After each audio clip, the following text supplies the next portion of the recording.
Very good morning, everybody. And thank you so much for joining in today. Thank you so much for joining on time. My name is Anuj, and I take care of our channel partner trainings.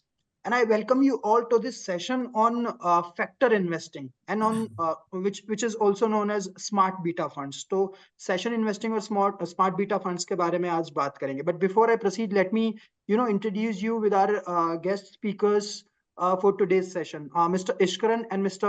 Vinayak. Mr. Ishkaran Chabra is founding team member Centricity, and he is the chief investment counselor Centricity. He is having more than 15 years of experience in portfolio management, portfolio analytics, और wealth management पूरा 15 साल का जो इनका career है that is majorly into wealth management only. Ultra HNIs के साथ इन्होंने काम किया है. एचएनआईज की साइकोलॉजी समझते हैं और 500,000 करोड़ के पोर्टफोलियोज बनाना इनके लिए कोई बड़ी बात नहीं है. Second, Mr. Vinayak, who is the product head at Centricity, having more than 12 years of experience in portfolio, again, wealth management, ultra HNIs के साथ काम किया है, different products का ये समझते हैं. और आज ही is working as a product head in our Centricity. तो आप एवन डिजिटल रेकनर में जो भी प्रोडक्ट आप देखते हैं सो वो इनकी टीम उसी पे काम करती है और फिर वो on the basis of certain parameters shortlist करके वो प्रोडक्ट आपके पास पहुंचते हैं. Right. So just let me tell you the agenda for the meeting basically. So this meeting we will be talking about factor investing, right? So what is factor based index funds कौन से होते हैं, which is also known as smart beta funds, right? तो किस तरीके से I mean what are the specific factors जो उसमें होते हैं, जैसे अल्फा, वैल्यू, क्वालिटी, कौन कौन से सेक्टर्स हैं और कौन कौन सा मोमेंटम क्या है, लो वोलेटिलिटी, इसके बारे में थोड़ी हम बात करेंगे. उसके बाद देखेंगे how these funds are different from traditional passive indexes, right? And how these funds are different from active also. Active fund से भी कैसे ये डिफरेंट है उसके बारे में भी बात करेंगे. फिर थोड़े से हम एक्सप्लेनेशन भी इनकी बताएंगे आपको, और क्यों आज के टाइम पे जरूरी हो गया है कि एक पोर्टफोलियो में आपके पैसिव फंड्स भी होने चाहिए ऐसे. तो I'd like Mr. Ishkaran and Mr. Vinayak to start the session, please. Over to you, sirs. Thank you, Anuj, and welcome everyone. Today, we're going to talk about this category which is becoming very popular, and it is called factor index. So, Vinayak, I would just like to first discuss with you. Today, Vinayak, we have seen the popularity of index funds increasing, and if we see the trend in US, where mostly people do passive, here also in India, we are seeing the AUMs in passive grow. So if you could throw some light on passive index and why it is becoming the need of the hour and why should people seriously look at it? Yeah, Ishkaran, thank you. So, coming to the point quickly, see, we have seen that a lot of times, active funds. When I say active funds, people have to understand active funds are those funds wherein the fund manager decides which stock to pick, which stock to buy, which stock to sell. तो जो हमारा fund manager होता है, complete discretion होता है उसके हाथ में कि क्या खरीदना है, क्या बेचना है. Definitely, he does his own fundamental technical analysis, but it is not limited to any particular index. It is not limited to any particular sector. So he can do buy and sell basis his own fundamental analysis and can do how much weight, कितना weight देना है, कितना नहीं देना है. So that all can be a part of the active investment. But what we noticed in last few years, and we have seen that in global markets, US markets, developed economies as well, that most of the active fund managers were not able to outperform the benchmark. Benchmark means index. So what happened? Investors started moving towards passive. Passive means one form of passive investing is index investing. So हमने देखा US में भी आज की date में if we see more than 60-70% of the public equity is being managed by Vanguards and BlackRock, who do complete who are completely into the index or ETFs. So in India also we have seen slowly and steadily that people have started moving towards passive, and the main reason is after SEBI's categorization that particularly in large cap you need to have 80%, in mid and small cap you need to have 65%. So you can't play around within multiple market caps. You can't move from large cap to mid cap or small cap. So you have to remain within that range. Since markets are also becoming very efficient, it is getting very difficult for the fund managers to outperform the index consistently after the fees and expenses. So people started moving towards passive. One form of passive investment is your index Vinay sir, investing, which is the sorry purest to form of passive Vinay, investing. can you use a bit of Hindi as well? Like Yeah, so yeah. Hindi English थोड़ी सी. So active से हम जब passive की तरफ गए तो indexing एक form of investing होता है इन पैसिव, जहां पे हम सिर्फ बेंचमार्क को मिमिक करते हैं।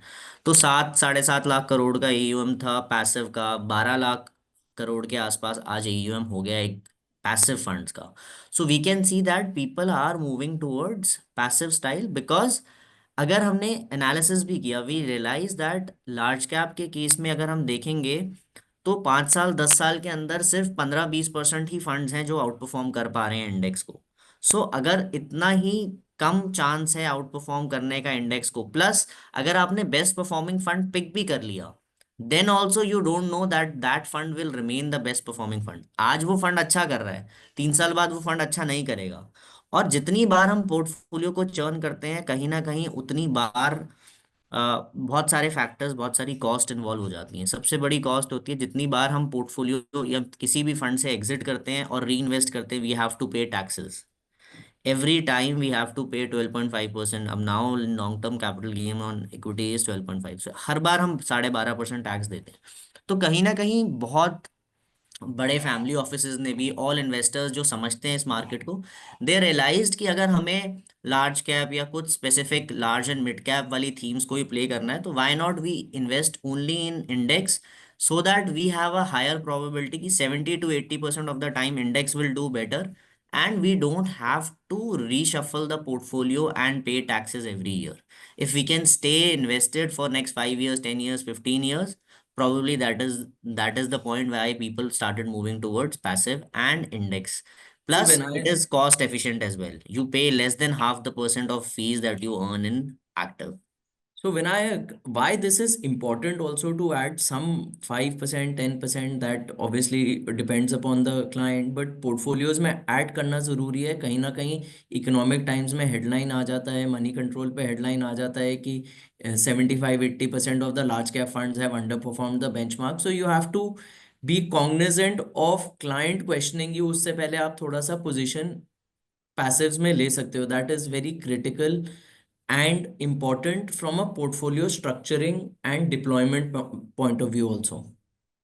Exactly. See, Ishkaran, the point is आज की डेट में न्यूज़ फ्लो इतना ज़्यादा बढ़ गया है। Every one has lot of sources of getting out on the news, plus lot of new investors, young investors have come in. The earlier generation knows maybe that whatever the distributor, the partner is saying is right, but their next generation now has also come into the into the investment line. Probably they also understand, they read, they also understand what is SIP, they also understand what are mutual funds, they understand index form, they understand the cost part attached to it as well.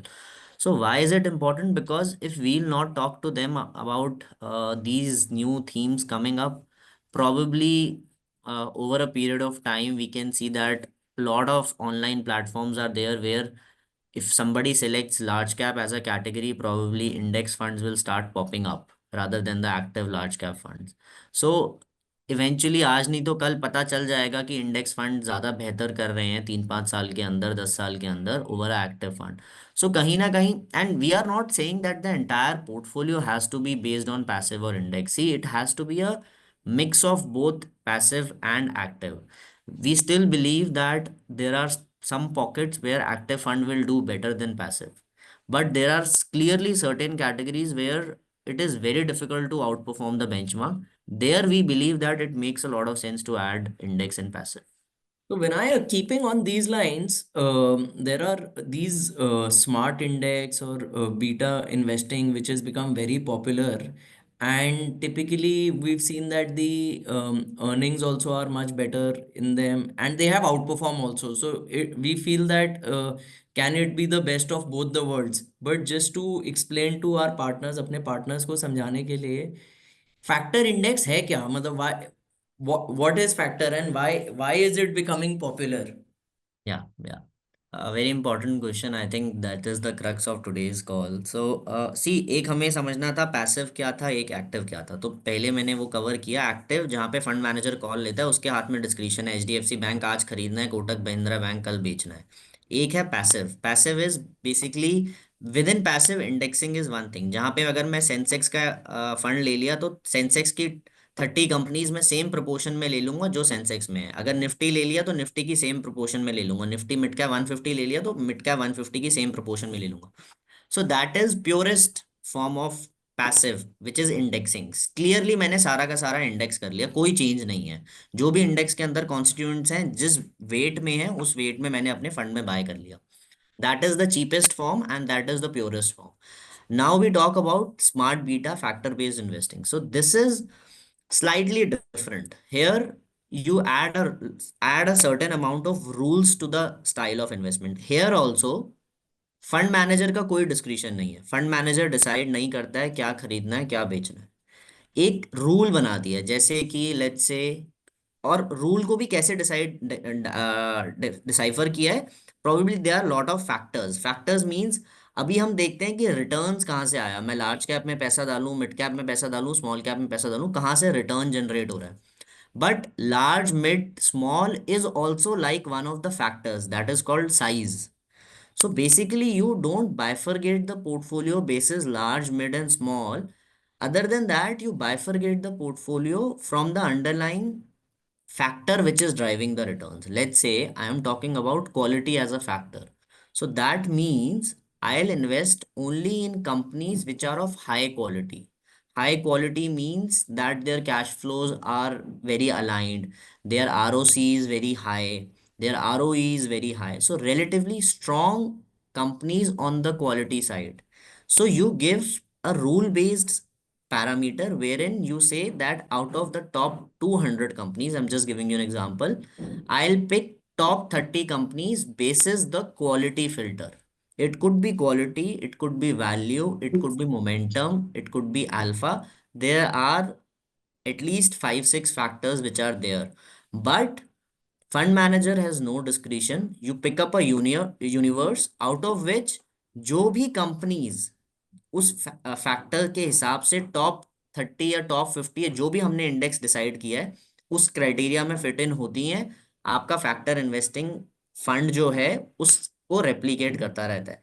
अब यहाँ पे difference क्या है कि you are not buying the entire index. Let's say I am talking about quality top 30 companies in Nifty 100 which is large cap. तो आप पूरा का पूरा लार्ज कैप निफ्टी 100 कंपनीज नहीं खरीद रहे, ना ही निफ्टी 50 कंपनीज खरीद रहे हो. आप उसके अंदर से भी बिकॉज ऑफ क्वालिटी फैक्टर आप 30 कंपनीज खरीद रहे हो. So it is like mix of active and passive but without fund manager discretion. So there is no fund manager call but a rule based. Let's say आज हमें लगता है कि HDFC bank का क्वालिटी ज्यादा अच्छा है कोटक के, तो fund will have higher weight to HDFC rather than to Kotak. और इसके अंदर relatively expense and brokerage will be higher as compared to pure indexing, but relatively lower as compared to active investment, active strategies, I would say. So Vinayak, थोड़ा सा अगर someone wants to get deeper into it, and Anuj, if you can move to the next slide. So Vinayak, can you throw some of the rationale of these index funds की, मतलब what are these, like जैसे आप बता रहे थे कि momentum है, या व्हाट इज एन अल्फा, और व्हाट इज द साइंस और logic behind these. Not that the fund or partners have to get into structuring, but अगर कल को कोई पूछ लेता है तो what are some of the rational behind these. Yeah. So these all indices, first we have to understand, is created by NSE. So जो भी, चाहे वो बंधन आज एक फंड लेकर आए, निपॉन लेकर आए, आईसीआईसीआई लेकर आए, उनको they have to actually follow that index which has been created by NSE.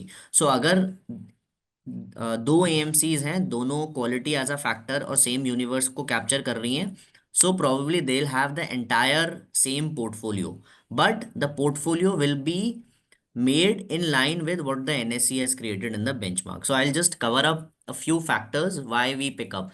Let's say the first factor that we have highlighted here is it's not a factor, but it's a fund driving from a factor. Yeah, Anuj, you can stay on this slide.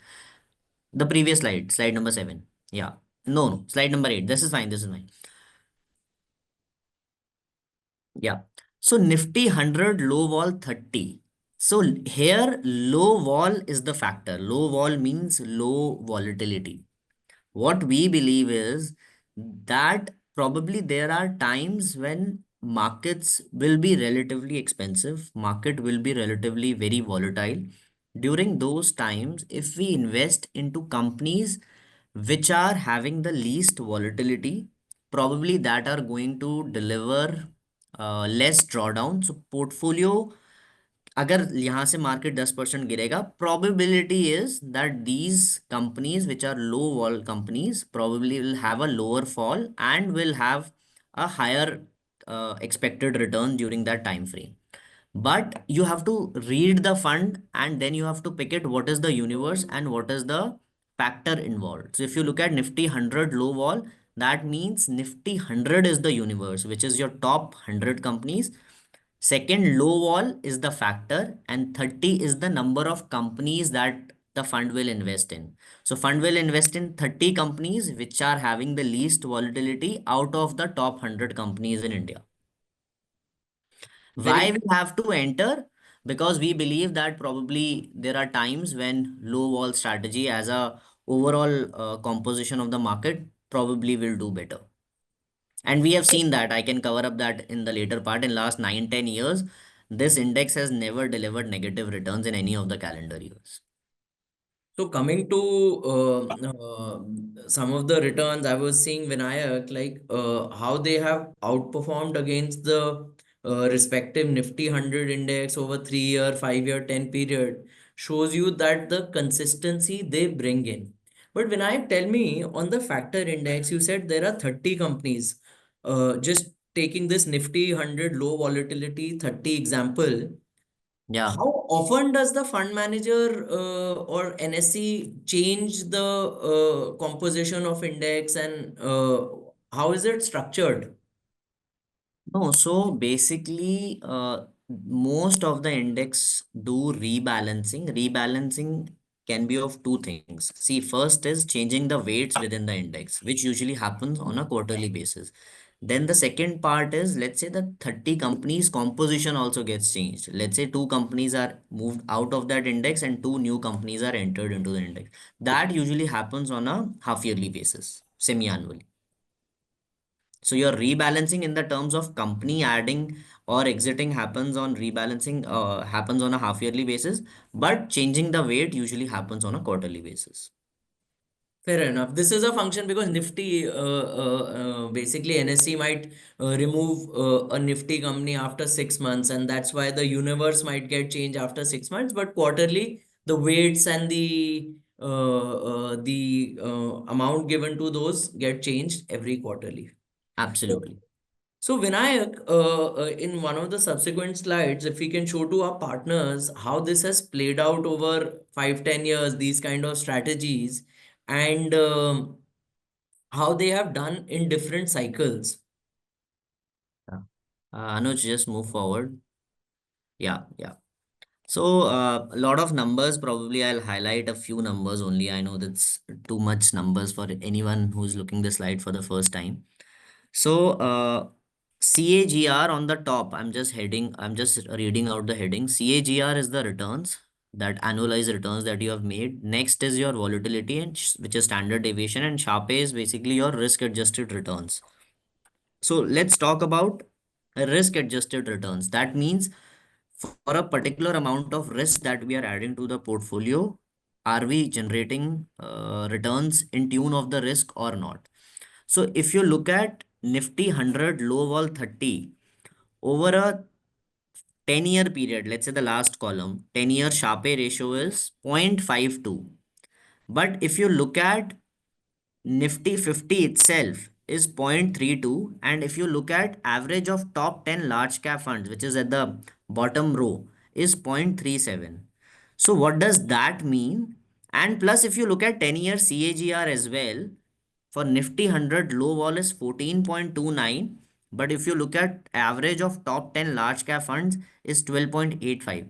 So basically, active large cap funds have underperformed low vol 30 index by 1.5% over the 10-year period. Even in the 5-year period, it has underperformed by 1.5%, and in the 3-year period, it has underperformed by 50 basis points. So the point is, this index with relatively low volatility, relatively low risk, has generated higher returns. That is why the Sharpe is better. And when I just to add to that, it has basically beaten average of all top large cap funds. So Exactly, what is that is the the point. probability of someone being in that particular large cap category? वो तो हर बार rebalance करता रह जाएगा कि आज ये मेरा top performing large cap fund है, अब अगले साल मैं क्लाइंट को उसमें स्विच कर देता हूँ, तीसरे साल उसमें कर देता हूँ. सो that is the concern, that it is very difficult कि आप हर समय हर फंड के टॉप क्वार्टाइल में हो. तो खासकर लार्ज कैप में it makes logical sense to have these smart beta kind of funds in portfolio. And here आपका कोई क्वेश्चन भी नहीं कर पाएगा कि आपके पोर्टफोलियो में इंडेक्स है या नहीं है. And generally the payouts are also much better than the passive index funds. Yes, yes, exactly. If you look at Nifty 50 Value 20, before we move to the other category, there also you can see that in 3 years, CAGR is 19 versus 15.58 for average of top 10 large caps. If you look at 10-year also, substantially higher. If you look at Nifty 50 Value 20 on 10-year CAGR basis, it's 15. If you look at average of top 10 large cap funds, it's 12.85. Nifty 50 itself is 12.3. So there is, within the large cap space, there is almost 3% alpha over the index and over the top 10 large cap funds. These are all net of expenses. So 10-year CAGR, 3% difference annualized every year. You can see how much difference you can create. So I think so when I pitching this kind of idea or getting these kind of ideas will then obviously make you a comprehensive wealth manager. And आपने trends which you had initially said in the starting of the call, क्या होता है कि एक trend start होता है, हम पहले यूएस को काफी कॉपी करने की कोशिश करते हैं, यहाँ पे पहली अडेप्टेबिलिटी एचएनआईज की आती है, फिर रिटेल आता है जब यूट्यूबर या मीडिया इन्फ्लुएंसर इंस्टाग्रामर्स बात करने लगते हैं कि क्या आपके म्यूचुअल फंड्स अंडर परफॉर्म कर रहे हैं. Those kind of things one has to be very of. So these kind of strategies can help you negate those kind of threats. क्योंकि आज जिस हिसाब से पैसिव्स एचएनआई के पोर्टफोलियोज में बढ़ रहा है, रिटेल भी हो सकता है इसमें घुसना शुरू करे. So it is very important to start discussing these kind of ideas with your client, because you have to act as a wealth manager, not just a simple transactor with the client. You have to preempt जो बड़े portfolios में हो सकता है वो retail में हो सकता है. क्योंकि पहले एचएनआईज प्राइवेट इक्विटी में करते थे, स्टार्टअप्स में करते थे, प्री आईपीओ में करते थे, आज रिटेल भी प्री आईपीओ कर रहा है. तो ये Exactly. ट्रेंड तो फॉलो होएगा ही होएगा. See, people, investors always follow where they see more value. अगर उनको लगेगा कि वैल्यू ज्यादा स्मार्ट बीटा स्ट्रैटेजीज इंडेक्स में है, पैसिव में, they'll move there. It can, the traction can build up over a period of time. Family office 3 साल में बात समझेंगे, रिटेल इन्वेस्टर 5 साल में समझेगा, लेकिन eventually the direction will remain that. Fair enough, Vinayak. Now, Vinayak, you said there are 5, 6 factors. Alpha हो गया, momentum हो गया, value हो गया. Just to throw light, how does one take a call कि मेरे को momentum लेना है, value लेना है, और as a wealth manager या जो हमारे partners हैं, where do we fit in these kind of strategies at what point of time? So, Ishkaran, see here we have to, look at the portfolio construct also. Without looking at the portfolio construct, it's very difficult to take क्या portfolio में add करना चाहिए. But let's say if we are looking at adding something on the large cap side, then I believe, and in today's market scenario where we stand today, probably markets are a little slightly over and above their long-term averages. Markets can remain volatile. There are lot of factors behind it. So whenever we are trying to build the portfolio and we are looking for large cap allocation, what we can do is instead of adding a large cap fund, probably we can look at Nifty 100 low vol 30 as a smart beta strategy attached to it. Your numbers are also giving you that what how the strategy has done in last 3, 5, 10 years. Probably these are only point to point returns. If we show, I think in the next few slides, we can show them the rolling returns. That is more precise in terms of how investors have made average returns over the last 3 year, 5 year period. There also, so when you look at the portfolio in large cap, probably you can add low vol as one index. Value, see, some investors follow value style of investment. I'll not come into that. But there are times when markets don't give valuation what they were giving to high quality, or I would say high growth companies. They start following value. We have seen that from 2020 to 2023, almost the style of investment, the returns were generated from value style rather than growth style. That's why we saw ICICI and HDFC AMCs tend to outperform most other AMCs. But so it's a well distributor's call, but I would still say that these, since these are not active style of investment, what as a distributor, as a partner, you can do is you can tilt around the weights. Let's say today we believe that quality could be the next factor which will tend to generate higher returns. You get signals how the markets are giving weightages. If you look at last 3 months return, you can see that the momentum is slowing down. Value theme is also slowing down, because as and when markets correct, these factor based funds are relatively falling more, and your quality, high quality companies are relatively falling less. So the tilt is probably the next leg of returns might come from quality. So as a partner, as a distributor, as an advisor, what our role would be, increase weight of quality factor into the portfolio, and probably reduce weight from, could be value, could be momentum, could be any other factor that is there in the portfolio. But definitely as a house, as a institution, Centricity will guide most of the partners and distributors which factors at what point of time we have to do, just like we do it for our other active strategies as well. Out of 400 PMS strategies, we handpick 10, 20. Out of that, also at one point of time, we only advise on 3, 4 in terms of which look good in terms of Uh, future market return. Vinayak, I'll just request you to use English here as much as possible. Okay, okay, okay. Yeah. Should I move on to next slide? So Yeah. so Vinayak Yeah.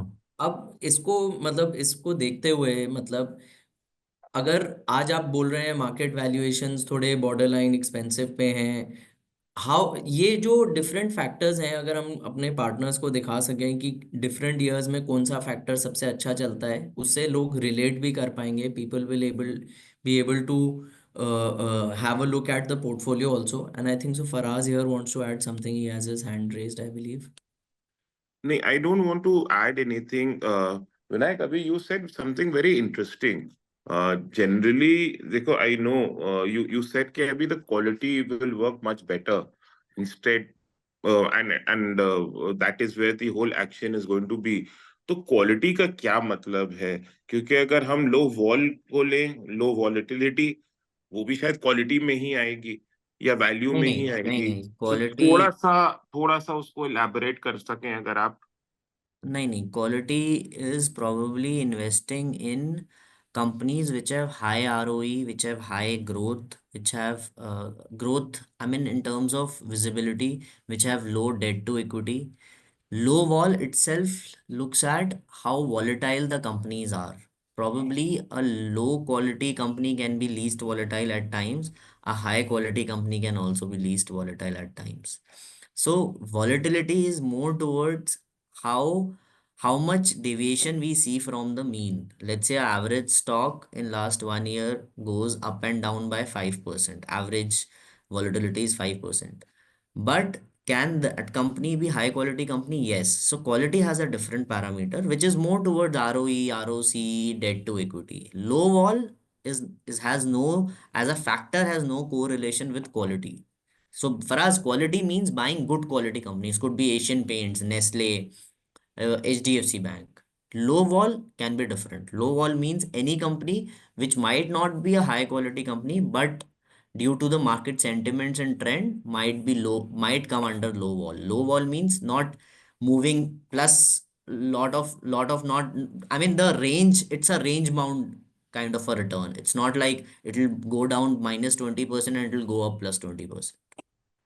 तो विनायक, हमारे पास ये question है, किसी ने पूछा कि विच विच factors work at, किस समय में चलते हैं। तो एक हमने स्लाइड ये भी कवर करी है कि पिछले 5 से 10 सालों में कौन से फैक्टर्स किस समय में चले हैं। So Anuj, if you can move to that slide, and इससे भी हम थोड़ा बेटर रिलेट कर पाएंगे। Anuj, forward, you can move to slide number 15। 15, बिल्कुल सही।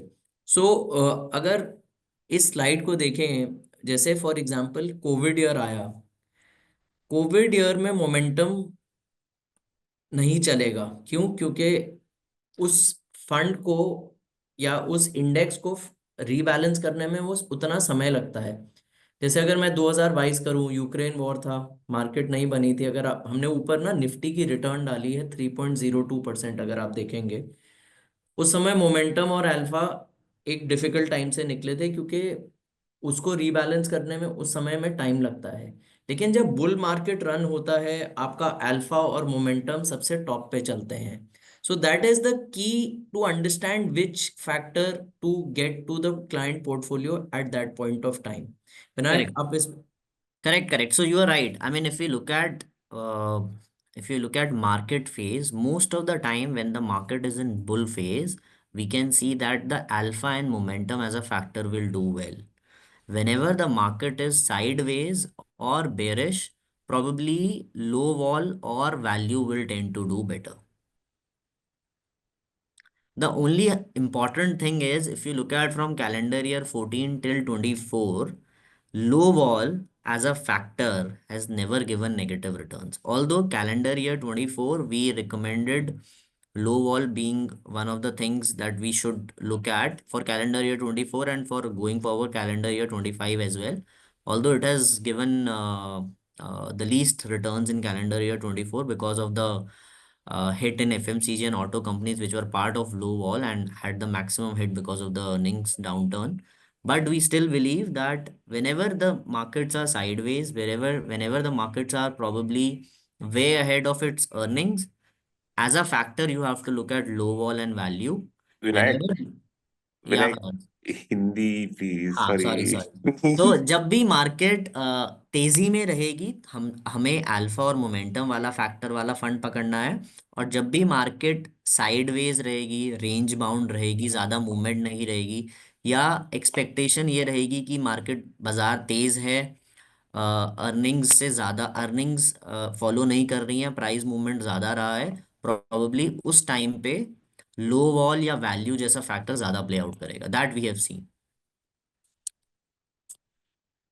तो विनायक, बेसिकली ये चीज हमें समझ आती है, एंड वी क्लियरली सी कि we have to start moving to these kind of strategies अगर हमें एक क्लाइंट के लिए अल्फा जनरेट करना है।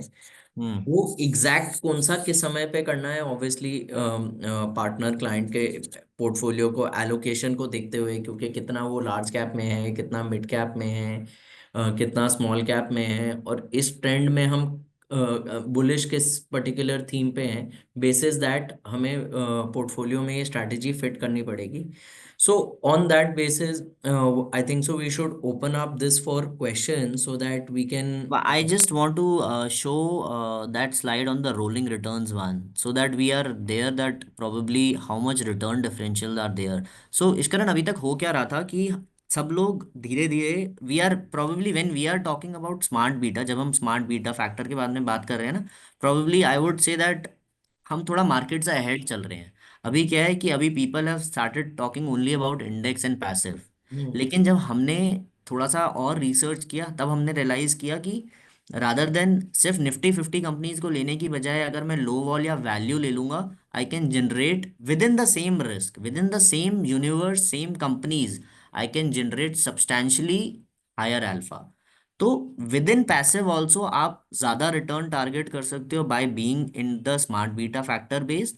Plus your brokerages will be also better as compared to pure index.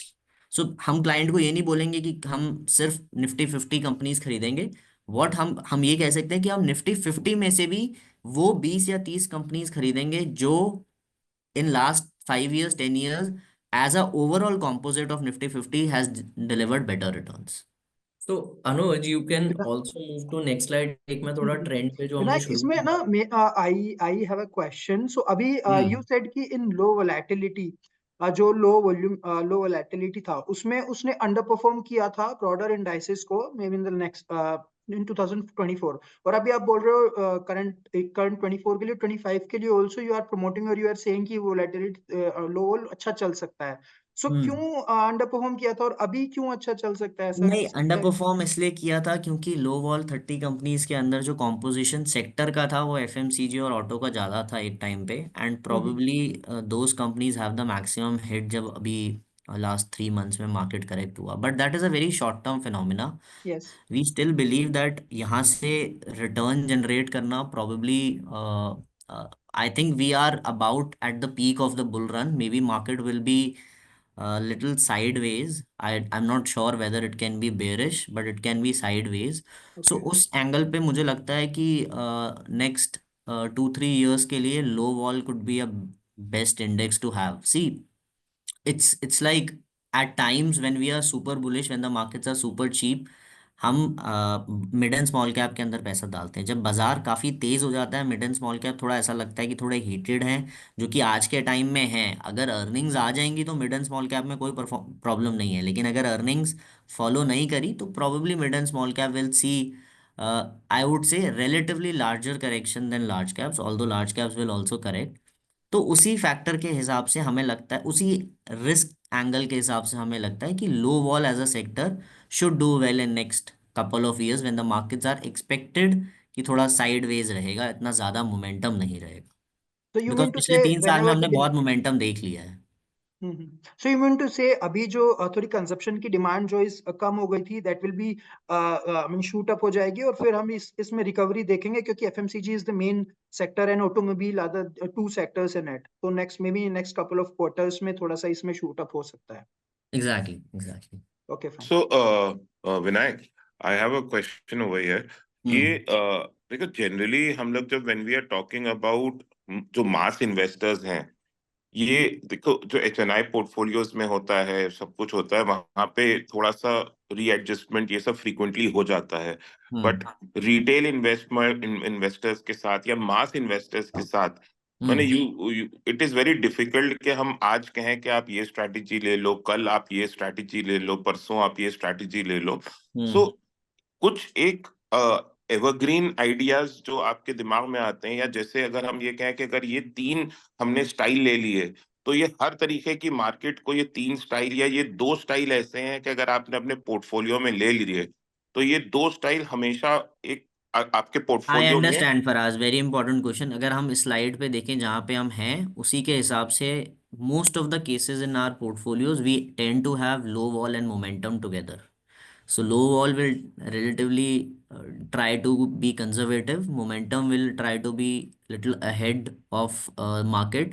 So अगर आपको दो एवरग्रीन स्ट्रैटेजीज के टाइप के हिसाब से अगर आपको फंड्स ऐड करने हैं, see, value, quality, alpha is very tactical that you have to play, definitely I agree. But अगर आप लो वॉल या मोमेंटम दोनों कैप्चर कर लें for first, for large and mid cap space, I think you have captured most of the part. So to answer in precise, low wall and momentum are two factors which should be there in the portfolio. You can definitely play around with the weight कि momentum कब ज्यादा करना है और low wall कब ज्यादा करना है।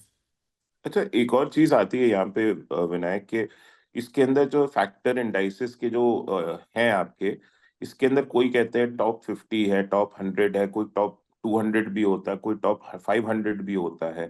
तो ये कैसे चूज करेंगे कौन सा मोमेंटम 100 वाला लें कि मोमेंटम 500 वाला लें, कि अब जो है वो जो है हाई क्वालिटी या लो वॉलेटिलिटी 100 वाला लें कि 500 वाला लें, ये तो No, ऐसा no. लगता है कि वो दवा का जो है वो स्ट्रेंथ है कि कौन सी ले। नहीं नहीं, आई एग्री। सो जितना हिस्टोरिकली हमने देखा है, प्रोबेबली अगर आपको लो वॉल रखना है तो आप निफ्टी 100 वाले एक लो वॉल को रखिए। अगर मोमेंटम रखना है तो निफ्टी 200 वाले मोमेंटम को रखिए। सी, हमें ये भी देखना है कि अभी एएमसीज के पास कौन से फंड्स अवेलेबल हैं। जितने फैक्टर्स की हमने बात करी है, शायद 60-70% ऑफ दीज फैक्टर्स के लिए फंड्स हैं एएमसी के, लेकिन 100% नहीं है। तो अगर लो वॉल के हिसाब से मुझे देखना है तो I think Nifty 100 low vol I have to see. अगर मोमेंटम के हिसाब से देखना है तो Nifty 200 momentum I can see. Thank you yeah Vinayak. या हम्म, या So Anuj Karan, we I can think we move can on. take the questions Yeah, now. questions. Yeah. So guys, I request everybody to please ask questions. So in the middle of the screen, you can see the option raise your hand. जैसे ही आप hand raise करेंगे, I'll allow you to speak. So we have few questions in the chat box also. We can take these questions. Yeah. So and someone is asking how many funds are there in the market right now like this? I would say every AMC would have at least 3-4 funds on this space. Smart beta. Most of the AMCs, ICICI, HDFC, Bandhan. So you can expect at least 30-40 funds on the smart beta side. Bare minimum. And someone has written, I think volatility and momentum are technical in nature, and value and quality are again technical in nature. I don't know. I don't understand actually what they exactly want to say.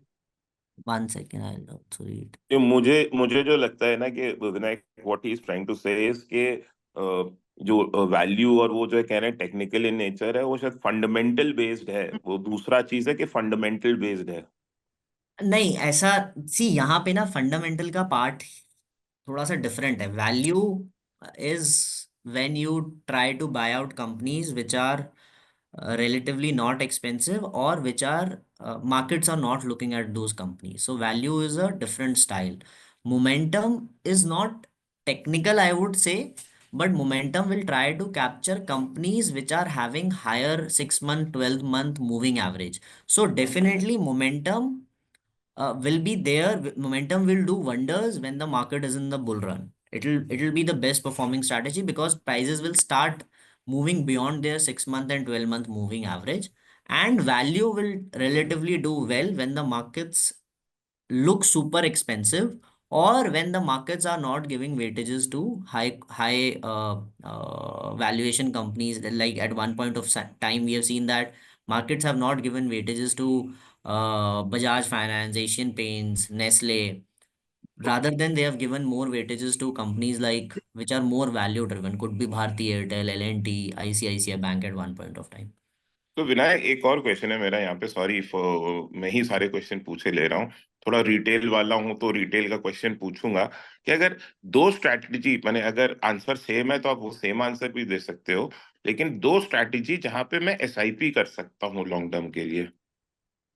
I think low vol and momentum. See, हमें ना एक चीज समझनी है कि ये जो मैंने फैक्टर बेस्ड इन्वेस्टिंग बोली है, अभी तक जितना हमने ऑब्जर्व किया है, हमें ऐसा लग रहा है कि लार्ज कैप और multi cap which is large and mid cap space के लिए ये ज्यादा बेहतर है। अगर हम स्मॉल कैप वाले स्पेस में जाएंगे तो हमें ऐसा लगता है कि we can still have some strategies, whether it is on mutual fund या फिर PMS, who in the I mean they can in the long run generate higher returns than passive strategies as well. And passive, when I say passive, I mean both index and smart beta. तो portfolio के अंदर I think बहुत सवाल आ रहे हैं कि कहाँ पे हम फंड को पोजीशन करें। जब आपको अपने क्लाइंट के पोर्टफोलियो के अंदर लार्ज या फिर मल्टी कैप वाला एलोकेशन बिल्ड करना है, then you should look at the strategies. जब आप मिड एंड स्मॉल कैप देख रहे हैं, probably at उस टाइम पे आप एक्टिव फंड्स भी देख सकते हैं। It can be active mutual funds as well, it can be active PMS mid and small cap as well. So Vinayak, ये विल इट बी सेफ के लार्ज मिड की तरफ थोड़ा सा रुझान हम लोग का फैक्टर की तरफ हो सकता है, एग्जैक्टली और मिड और स्मॉल कैप का जो मेजर एलोकेशन अगर हम लोग को देना है तो वो हम लोग का एक्टिव की तरफ ज्यादा हो सकता है। Exactly exactly exactly. Yeah, Mr. Kavir Bajaj sir, अपना क्वेश्चन पूछिए प्लीज। हाय सर, वो एक्चुअली मैंने अपने बेटे के नाम से वो किया हुआ है, उसकी जूम क्लासेस होती है तो इसलिए उसका नाम आ रहा है। My name is Jaydeep sir. Yes, sir. हाँ जी। सर ये thank you for the session sir, ये कई बार आप लेते हैं, बहुत प्रोडक्टिव रहते हैं। और इसमें सर लेकिन आज का जो सेशन थोड़ा सा ना सर कंफ्यूजन वाला हो रखा है मेरे माइंड में, जो मैं सुन रहा हूँ। एक पॉइंट नंबर वन कि क्या हमें कोई ऐसा वन पेजर इसमें मिल सकता है कि हाँ इस मार्केट में यहाँ पर ये वाली चीज को इन्वेस्ट करना ज्यादा बेटर है, इस वाली चीज में ये कुछ वन पेजर मिल जाए तो हम अपनी वॉल पे चिपका ले, जब बात कर रहे हैं उसको देखा फटाफट और उस हिसाब से किया।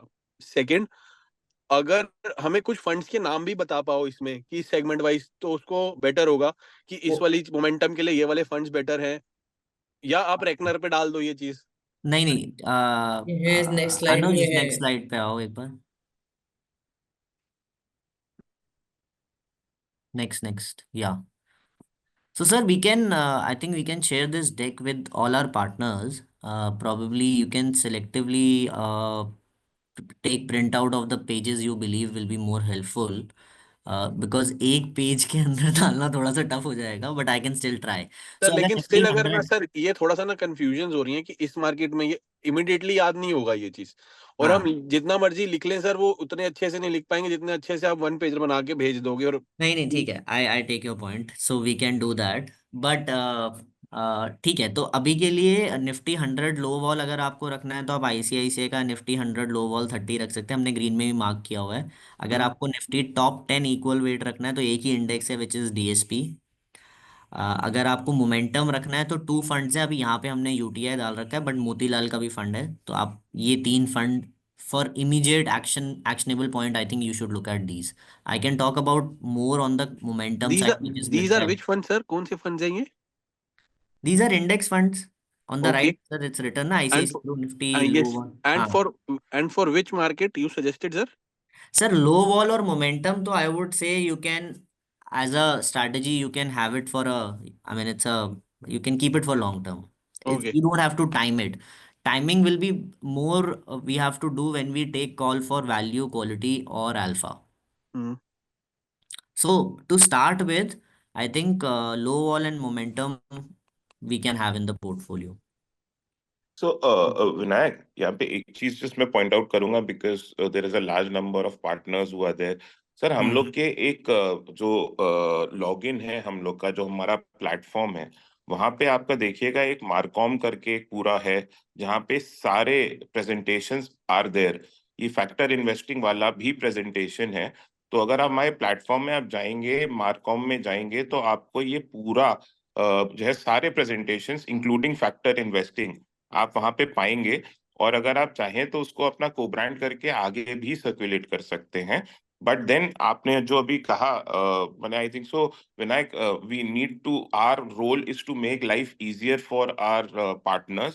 सो अगर हम लोग थोड़ा सा ये एक एक वो ग्राफ के तौर में अगर हम लोग दिखा सकेंगे this type of market, this type of fund is better, और this type of strategy is more suited, not better, I would say more suited.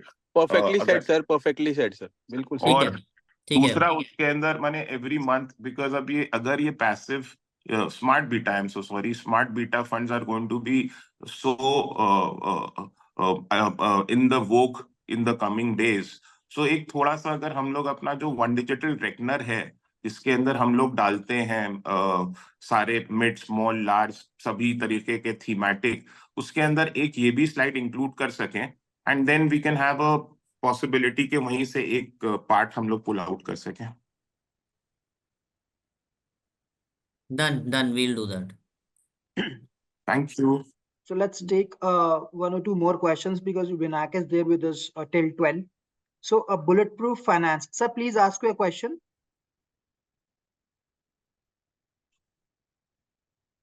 Hi Vinayak, Hi what I sir. wanted to ask is I keep attending a few other sessions. In that, what they had mentioned was, this multi-asset thing where they said that most companies which are there, they are able to use whatever is happening around, whether it be gold or equity or debt, in such a way that the same fund is able to do it. Would that be a better thing, or going for individual things like this? Because when both equity and debt are down, chances are, and gold is doing because they have an inverse relationship.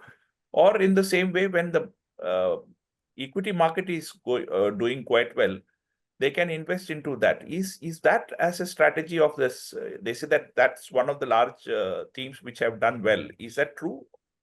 Of course, that was from a different No, fund no, house. I understand. Slightly, we are, this is a different question, but I'll answer. Probably, sir, both. You can't have complete multi-asset in the portfolio, and although I believe we can have a mix of clear equity, debt, gold in the portfolio, but there are clients who believe that probably give us less number of funds. Two, three funds should do, two, three, or five funds should be maximum enough in the portfolio. There you can have multi-asset. See, the only point for multi-asset funds is now we know that debt as a taxation is very unfavorable. You don't make True, more than 4.5-5% returns in pure debt. true. Once that taxation has changed, then that only after that time multi-asset hybrid category has gained momentum. So today, I would say for investors who have relatively smaller time horizon, I would say shorter time horizon, maybe let's say 2 years, 3 years. For those investors, you can definitely pitch in hybrid, which can include multi-asset. But in the long run, if you see in 5 years, 10 years, 15 years, so for the money which can remain for that long, playing out pure play equity, whether through passive or active, should be the criteria. Because Thank there you will tend to make at least 3-4% higher returns than a pure multi-asset. Multi-asset, you have to understand, if it's a equity multi-asset, your 65% is equity. If it is a Correct. debt multi-asset, then your equity is less than 65, and that means other asset classes, जो कि debt भी हो सकता है, gold भी हो सकता है, in the long run will give you 7-8% kind of returns. So You're your right. portfolio will not generate returns similar to a pure play equity. So answer to your question is both. You need to have both things in the portfolio. In case a client has only limited time horizon, which is less than 3 years, less than 4-5 years, then definitely a higher chunk can go towards multi-asset or hybrid funds. Thank you. Thank you, Vinayak. Yeah. So Vinayak, I think so. I would just like to add, bonds are something. That is why we have actually started suggesting or bringing to you high yielding bonds, which can also be looked at. So somebody wanting to generate better returns on debt, बेहतर return date के ऊपर अगर generate करना चाह रहे हैं date portion के ऊपर, तो these are also there, and they are mutual fund based gold funds also. Nippon is one of them. So that can also be looked at. Again, taxation is a worry, but then that can also be looked at. Kapil Agarwal ji, sir please अपना question पूछिए. Mister Kapil Agarwal, आपने chat पे भी लिखा है. Please take your question. Mister Kapil Agarwal, are you there? ठीक है, विमलेश जी का क्वेश्चन लेते हैं. Vimlesh ji, please ask your question. Hello. हाँ सर, मैं एक्चुअली बोल रहा था कि इसमें फिर अपन फंड्स बना के डिलीवर दे रहे हैं क्लाइंट को कि what exactly we are doing, या we are just suggesting funds कि ये मार्केट सिनेरियो में ये ऐसा फंड्स लेना है. सॉरी, मैं समझा नहीं सर आपकी बात. क्या कहना चाह रहे हैं आप? यानी यहाँ पे अपन अभी अलग से प्रोडक्ट डेवलप करके क्लाइंट्स को डिलीवर कर रहे हैं, या फिर अपन सिर्फ सजेस्ट कर रहे क्लाइंट्स को कि ये म्यूचुअल फंड ये टाइम सिनेरियो के हिसाब से लेना है.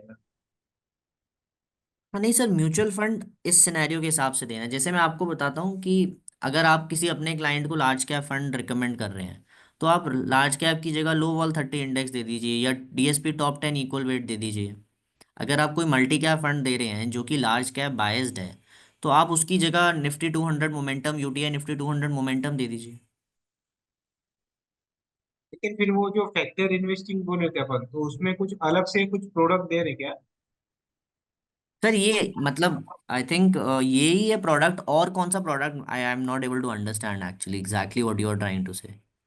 हाँ, मुझे लगा कि अपन कुछ अपने हिसाब से कॉम्बिनेशन करके कुछ नहीं कर सर, रहे हैं. कॉम्बिनेशन ऐसा नहीं होता है. बट जैसे अगर किसी क्लाइंट को फैक्टर इन्वेस्टिंग या पैसिव की तरफ लेके जाना है आज की डेट में, तो मैं उसको दो फंड दूंगा, एक लो वॉल दूंगा, एक मोमेंटम दूंगा. शायद प्योर प्ले निफ्टी 50 इंडेक्स भी दे दूं, but relatively I will give low vol and momentum. It is, sir वो मतलब जैसे है ना कि हर किसी का पोर्टफोलियो अलग हो सकता है. सबके पास सेम एलोकेशन में large mid small cap fund नहीं हो सकते, या same mid and small cap fund नहीं हो सकते. वैसे ही यहाँ पे भी है. ऐसा कोई बास्केट ऑफ वो नहीं है अभी तक, ऐसा हमने सोचा नहीं कि हम प्रॉब्ली ये 5 फैक्टर का बास्केट बना के can give it to our clients. Because ऐसा नहीं है, बिकॉज मैंने आपको बताया ना, कुछ सेक्टर के लिए, कुछ मार्केट कैपिटलाइजेशन के लिए we can look at these type of fund, but we still believe that some amount of active funds which could be, आपका मिड कैप हो, स्मॉल कैप हो, ऐसे भी बहुत सारे पीएमएस फंड मैनेजर्स हैं, ऐसे भी बहुत सारे म्यूचुअल फंड मैनेजर्स हैं जो कि इन अल्फा यहाँ से भी, इनके ऊपर भी एडिशनल रिटर्न जनरेट कर सकते हैं, तो हमें वो भी चाहिए पोर्टफोलियो में। Arun Kumar ji, your question, please. Arun Kumar ji. Yes, yes, yes. In that overall returns which you had mentioned Nifty Next 50 also giving very good returns, but I think it is not a pure play factor investing, right? No, But we it, have just shown it for comparison. It is not a factor based investing. It is a pure play index. तो जैसे Nifty, पहली Nifty 50 company में पैसा डालते हैं, वैसे Nifty next 50 50 company में पैसा डाल रहे हैं। ये मार्केट कैपिटलाइजेशन के हिसाब से चेंज होता है। तो अगर अदानी का एलोकेशन, अदानी की किसी कंपनी का एलोकेशन बढ़ गया तो वो निफ्टी नेक्स्ट 50 में आ जाएगी, और कोई और कंपनी होगी तो वो उस इंडेक्स से बाहर निकल जाएगी। so that is not the no, this objective is of only for comparison की प्योर प्ले जो इंडेक्स होते हैं, चाहे वो निफ्टी 100 हो, निफ्टी 50 हो, नेक्स्ट 50 हो, उसके अगेंस्ट फैक्टर्स ने क्या किया हुआ है। निफ्टी नेक्स्ट 50 ने सर अच्छा किया है 3 5 10 साल में, बिकॉज अदानी की कंपनीज ने अच्छा किया है। okay, अगर आप okay. देखेंगे तो वॉलेटिलिटी भी बहुत हाई रही है और रिटर्न भी बहुत हाई रहे हैं। Oh, okay. I get it. I get it what you mean to suggest. Yes. Yes. Praveen Kumar ji, your question, please. और उसके बाद मैं कपिल जी के पास आ रहा हूँ. That would be the last question. हाँ, Praveen Kumar ji, please question पूछिए. जी, am I audible? Yes, yes, please. Okay, okay. I think it's a first of all, it's a wonderful session on factor-based investing because हम लोग कभी भी इतना depth में नहीं जाते हैं। मेरा क्वेश्चन ये है कि now we have almost about history of close to about 70 years of capital market. कितना हो गया है अप्रोक्सीमेटली, अगर मैं Yes. सिंपली? हाँ जी सर 1979 में सेंसेक्स लॉन्च हुआ था, तो अभी आप देख लो. 45 साल। हाँ. 45 साल का है, ठीक है। हाँ जी। आई थिंक 45 साल में we have seen many cycles basically, correct, right? And उसमें आपने दिखाया है कि कई टाइम पे कई स्ट्रेटजीज जो होती हैं वो काम करती हैं। And I think it's a pretty decent period to analyse return in the equity market in the long run as well. तो मेरा सजेशन यहाँ पर है कि now we have a track record, while we also know that कि it is not guaranteeing the future as well, because future कैसे evolve होगा ये किसी को भी नहीं पता है। But at same point of time as an distributor can we design some model portfolios? कहने का मतलब ये है कि अभी जो समय चल रहा है, आई एम श्योर ये समय लास्ट टाइम किस साल में चला था, उस साल में अगर किसी ने उस टाइम पे उस स्ट्रेटजी में लगाया होता तो एक अच्छा अल्फा जनरेट हुआ होता। तो मेरा कहने का मतलब है कि क्या हम कुछ एक model portfolio basis the past performance कुछ डिजाइन करके रख सकते हैं कि भाई इस टाइप के समय में अगर ये पोर्टफोलियो रहेगा तो आई थिंक हमारे को एक अच्छा अल्फा जो है लॉन्ग टर्म में बन सकता है, ठीक है। And obviously this should have a horizon as well. ऐसा नहीं होना चाहिए कि वो सबके लिए सेम हो। किसी का अगर 5 साल का होराइजन है तो उसके लिए अलग मॉडल पोर्टफोलियो हो, किसी का 10 साल का होराइजन है तो उसके लिए अलग हो। बिकॉज मेरा कहने का मतलब है कि एंड मतलब इसमें कोई नॉट नेसेसरली कि हमको इसमें फंड का नाम डालना है। हम इसमें सिर्फ अगर जो एक बेंचमार्क की स्ट्रेटजी है उसका अगर वेटेजेस डाल के वो एक मॉडल पोर्टफोलियो बिल्ड कर ले, उसके आगे तो फंड प्लॉट करना वो हमारे पास ऑप्शन होते ही हैं। मतलब ये मेरे हिसाब से काफी आसान होगा हमारे सबके डिस्ट्रीब्यूटर के लिए। किसी भी क्लाइंट के साथ जब भी हम रिव्यू करने बैठे तो एटलीस्ट ये हम उसको सजेस्ट कर सके कि भाई यहाँ अभी आप थोड़ा सा इसमें ट्विक कर लीजिए, इसको थोड़ा सा निकाल लीजिए, इसमें थोड़ा ये ऐड कर लीजिए। तो आई थिंक वो एक मेरे हिसाब से एक थोड़ा बेटर काम होगा। बिकॉज हमने पास में ये देखा है कि मान लीजिए हमने अगर एक फंड में पैसे डाले हैं ना, तो वो समझिए कि वो उस फंड में पैसे पड़े ही है 10 साल, 15 साल, 20 साल। और मुझे ऐसा लगता है कि 80-90% लोग, रादर 95% लोग कोई चेंज नहीं करते हैं पोर्टफोलियो में। ठीक है, जैसे पोर्टफोलियो चल रहा है वैसे चलता रहता है। ठीक है, बट उसी हिसाब से फिर हमारे जो रिटर्न्स हैं वो भी आते हैं। बट यहाँ पर क्योंकि हम वेल्थ मैनेजमेंट का काम करते हैं, तो एक्सपेक्टेशन ये है कि भाई depending upon the market situation हम कैसे उसको ट्वीक कर सकें। एंड वो अगर हमारे को मॉडल पोर्टफोलियो थोड़े अगर मिल जाएं बेसिकली, तो एक रेफरेंस पॉइंट हो जाएगा हमारे लिए। एंड हम क्लाइंट को थोड़ा सा और बेटर गाइड कर सकते हैं, थोड़ा बेटर कनेक्ट कर सकते हैं क्लाइंट को भी थोड़ा वैल्यू एड फील होगा कि भाई हम उसके साथ जुड़े हैं and is time to time advising me depending upon the market situation. I hope I am clear on my ask. Yes, sir. Maybe I Yes, would sir. like to answer this question. So what we can do is we can Ishkaran, sorry to interrupt. I think I have to exit. So probably I will take this up. So Yeah. Praveen Thank ji, you. if we see Thank you, the Vinayak sir. Thank you. track record for all these asset classes, we can do a back testing and आपको बता सकते हैं per year कितनी इन asset classes की निकली है। But हर client का रिस्क प्रोफाइल डिफरेंट हो जाएगा, तो what we can do is, एक अगर पास्ट ट्रैक रिकॉर्ड है ऑफ डिफरेंट एसेट क्लासेस, उसमें डिफरेंट वेट्स डाल के आप एक प्लग एंड प्ले करके दिखा सकते हैं कि उस जमाने में अगर किसी क्लाइंट ने 50% इक्विटी रखा होता तो उसकी क्या ग्रोथ हुई होती। बिकॉज कोई हो सकता है कि similar client could have just said कि नहीं मेरे को 30% ही इक्विटी में रखना है, और बहुत सारे क्लाइंट्स थे जो बहुत समय तक इक्विटी करते नहीं थे। तो if we just give you the returns, आप वो वेटेजेस से आउटपुट निकाल सकते हो कि अगर तुमने 10 साल 15 साल ये ऐसे करा होता तो तुम्हारे एवरेज रिटर्न ये आई होती। वो तो आप समझेंगे ना सर कि उस बंदे का रिस्क प्रोफाइल कैसा था उस जमाने में। 1990 में ही वांटेड 50% इक्विटी, या हर्षद मेहता के स्कैम के बाद जल गया and he wanted just 20% equity. तो बैक टेस्टिंग में मैं आपको लास्ट 30-40 साल की इन एसेट क्लासेस की रिटर्न दे दूंगा कि कितना जेनरेट किया है। वेट आप डालेंगे, जैसे ही वेट डालेंगे वो दिख जाएगा क्लाइंट कितना कमाता। इंडेक्स हाँ लेवल तो पे दूंगा क्योंकि फंड तो पता नहीं कौन सा फंड किस ईयर, कोई 98 में शुरू हुआ होगा, कोई 2004 में हुआ होगा। Ishkaran, what sir is trying to say is कि अगर जो हम लोग ये जो फैक्टर इन्वेस्टिंग वाली जो स्ट्रैटेजीज बता रहे हैं, इनमें कौन सी स्ट्रैटेजी, सपोज 2008 के बाद जो है आपका जो है सब प्राइम क्राइसिस हुआ, 3-4 साल मार्केट काम नहीं करी, तो कौन सा फैक्टर उस जमाने में जो है that was able to create an alpha over the market. 2013 में जब ब्रेक्सिट वाला हुआ आपका, तब कौन सी ये फैक्टर इन्वेस्टिंग स्ट्रैटेजी जो है वो बेहतर रही, क्योंकि 1-2 साल के लिए मार्केट उस वक्त भी फ्लैटिश रही।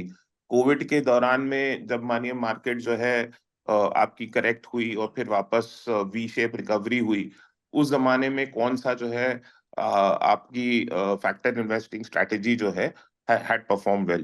Sir, am I correct in saying that? हाँ, करेक्ट। सी मेरा सिर्फ यही कहने का मतलब था कि I think we have pretty decent 45 years of period, right, to understand the market.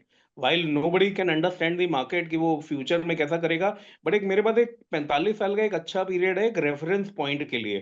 ठीक है, Sir, तो उसके बेसिस पे अगर मैं कुछ एक kind of model portfolio create कर सकूं with weightages and all, and मेरे को सिर्फ मान लीजिए अगर 100 रुपए डालने हैं और मैं 100 रुपए में एक परसेंटेज इनमें डाल दूं, आपका कोई मतलब if you can build some excel calculator और समथिंग लाइक दैट, एंड तो उससे बेसिकली मेरे को ये पता लग जाएगा कि कितना रिटर्न जो है मैं इस मॉडल पोर्टफोलियो में एक्सपेक्ट कर सकता हूँ। That was my only ask basically, इससे मेरे को थोड़ा हेल्प हो जाएगी और कुछ नहीं है। That is what I just wanted to convey. ठीक है सर, इस पे एक बार I will have a discussion with Vinayak and what back testing में डिफरेंट वेट्स के साथ वी कैन कम बैक। आप मेरी आज समझ गए हैं ना हाँ हाँ बेसिकली मैं हाँ क्या हाँ हाँ, बोलना चाहता हूँ, है ना? समझ मतलब that is not only for me but for the entire population is there on the call. I think it will help everyone. Fair uh, enough. Ishkaran, there is हाँ one जी। question कि I want to ask you this. In this scenario, clients go with small cap, but my duty is to make them aware about high risk. So clear me which of these funds is good for against small cap, which you are showing in the slide? No, for small cap, Faraz, we are saying the fund manager has the flexibility and they have generated alpha in their portfolios. So if you see, the counter argument was mostly towards large cap funds. If even in my first slide, I showed that over a 5-year period and over a 10-year period, your mid and small cap funds have outperformed. 5-year, 85% of the small cap funds have outperformed the benchmark. 10-year, 89% of the funds have. So I don't want to pitch a small cap index fund and not generate that alpha. नहीं, इनका जो कहने का मकसद जो मेरे हिसाब से है कि मैंने अभी स्मॉल कैप के वैल्यूएशंस बहुत हाई हैं, और इस वक्त जो है अगर क्योंकि लोग जो है रिटर्न के बेसिस के ऊपर जो है स्मॉल कैप ही मांग रहे हैं अभी भी at this point of time, और he is not very comfortable क्योंकि वैल्यूएशन क्योंकि बहुत ज्यादा हाई है, सो उसको कैसे काउंटर करें? तो आप इसमें क्या कर सकते हैं, यू कैन लुक एट, अगर थोड़ा सा सेफ्टी भी बिल्ड इन करनी है in the portfolio, what you can definitely look at is in the portfolio you can move to the small cap 250 quality 50। अब वो क्या करता है, निफ्टी 50 में क्वालिटी कंपनीज जो, देखो सब ये मानेंगे last 2 years 3 years small cap में कई चीजें जो नहीं इतनी ज्यादा रिटर्न देनी चाहिए थी, इतनी ज्यादा नहीं जंप अप करनी थी, कर गई हैं। अब यहाँ से क्या सरवाइव करेगा, somewhere the companies which are quality companies with in the small cap. So that is one place, अगर if you want to definitely play the small cap index, you can definitely look at the Nifty small cap 250 quality 50 index. This is the factor. Ishkaran, मेरा यहाँ पे एक और सवाल था कि देखो mutual fund industry is very very innovative. अभी हमने देखा है कि ICICI Prudential tried to as this concept of passive funds also. So उन्होंने क्या किया है कि फैक्टर इन्वेस्टिंग का एक थीम लिया विच इज लो वॉलेटिलिटी या लो वेरिएंस, और उसपे भी कहा कि हम लोग जो है एक्टिव मैनेजमेंट करेंगे। सो what is your thought about something as innovative as this? So definitely what it does is it brings best of both the worlds. अगर आप समझें कि कहीं पे एक्टिव एलिमेंट है and at the same time they are able to keep the variance और volatility low in the fund, so this is definitely a idea that can be taken to client जब आपको लगता है market में volatility ज़्यादा है and आपको लगता है कि the valuations on specially mid small cap आपके वैल्यूएशंस हाई हैं। So what this fund does is basically, variance क्या होता है, आपका जो वॉलेटिलिटी होती है पोर्टफोलियो में उसको कम करने की कोशिश करता है टिपिकली जब मार्केट्स टर्बुलेंट होती हैं। So it can be taken as a niche idea where although passive philosophy है, लेकिन इसमें कहीं एक्टिव रोल प्ले किया जाएगा in terms of the stock selection. So it can be taken as a boutique idea. अभी इश्करन, you talked about small cap quality 250 index. इसमें भी पूछा जा रहा है कि any fund which you can suggest over here? So small cap 250 में अगर आप देखेंगे in our slide also which we have recommended is the DSP DSP small cap 250 quality 50 index. DSP का हमने सजेस्ट करा हुआ है, अगर आप स्लाइड आगे देखेंगे।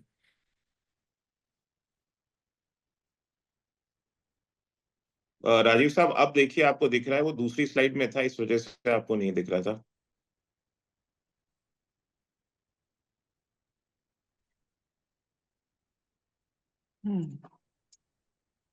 राजीव जी ने लिखा है ओके श्योर। ठीक है, कपिल जी का क्वेश्चन लेते हैं। कपिल जी काफी देर से हाथ खड़ा किया था। कपिल जी प्लीज आप अपना क्वेश्चन पूछिए। Kapil Agarwal ji, are you there?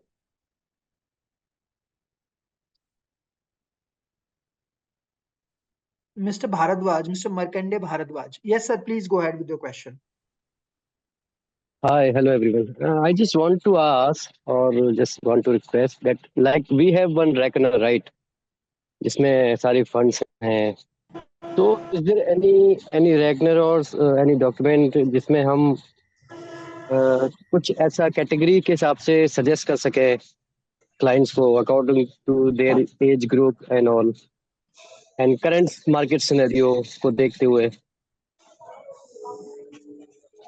So we definitely have Reckner for the factor index fund. We'll share the names with you. Because I'm a new distributor. I've joined Yeah, just yeah. last month. Ishkaran, So, like what I sir I'm is meeting different kind of age group of people. Please, एक minute दीजिए। So current market scenario को देख के उनको किस में invest करना चाहिए? Like that, if we have something, it will be very helpful. Yeah, so as Vinayak had also said that looking at the current market value situations, you can look at the low vol 30 and momentum 200. You can give weightage to both of them in client portfolios. Ishkaran, हाँ sir is asking for something different, which I'll talk to you about. So एक हम लोग जैसे basket बनाने ना, model basket, कि अगर कोई एग्रेसिव इन्वेस्टर है उसके लिए ये these funds can be there, moderate investor है ये फंड्स दे दीजिए, एसआईपी बास्केट एक दे दीजिए कि ये फंड्स हैं एसआईपी के लिए, तो उसके अंदर भी 1 2 3 बास्केट्स बना दें। जो मुझे समझ में आ रहा है, that is what sir is asking about. Yeah, that we can create basket of smack and at which scenarios what you can pitch what. I'll create that and I'll have it circulated. Anuj, Kapil ji please. Bullet proof finance hub, मैंने हाँ I'm sir, sorry, उनसे पहले ना Kapil ji actually काफी देर से हाँ आज हाँ प्लीज रखे। प्लीज हाँ, प्लीज मैं उनके प्लीज पास आ रहा हूँ, उनके पास आ रहा हूँ। हाँ Kapil ji please sir. Yes, good afternoon sir. Good afternoon sir, please go ahead with your question. Sir मैं ये पूछना चाह रहा था आपसे, हम देखते हैं कुछ लोग स्टेटस लगा के रखते हैं कि अगर विप्रो में किसी ने 40 से 50 साल पहले इतना इन्वेस्टमेंट किया होता तो इतने 1000 करोड़ हो गए होते, तो ये कैलकुलेशन सही है क्या?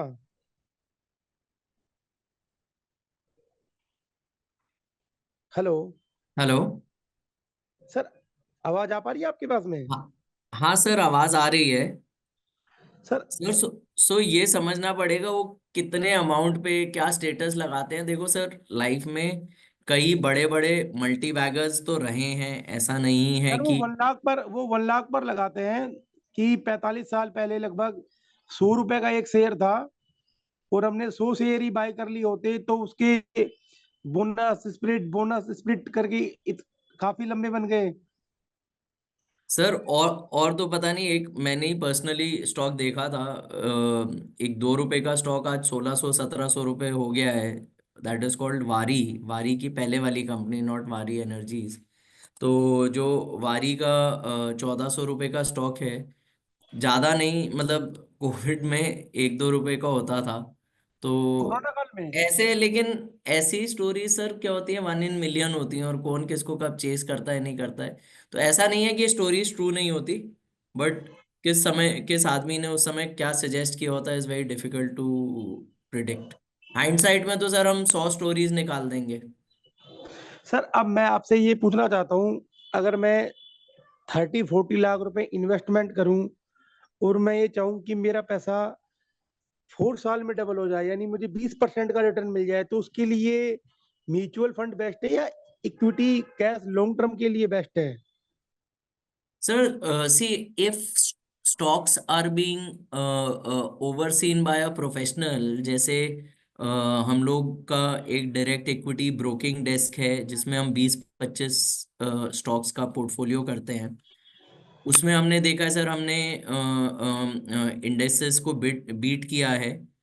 अगर प्रोफेशनल नहीं आप रख रहे या किसी की गाइडेंस से नहीं कर रहे, तो मैंने देखा है 90% ऑफ द केसेस में अंडर परफॉर्मेंस आती है, क्योंकि लोगों के पास टाइम नहीं होता है, ना वो बैलेंस शीट्स पढ़ पाते हैं, ना कंपनी के फाइनेंशियल्स पढ़ पाते हैं। मोस्टली हियर से या टीवी पे आके सुन के लोग ले लेते हैं। चलो मैं कहता हूँ टीवी वाले ने सही भी बता दिया क्या लेना है, कब एंटर करना है, कब एग्जिट करना है। टीवी वाला आके उस दिन तो नहीं बताएगा जब निकलना है, वो भाई साहब पहले निकल जाएंगे और आप फंस जाएंगे।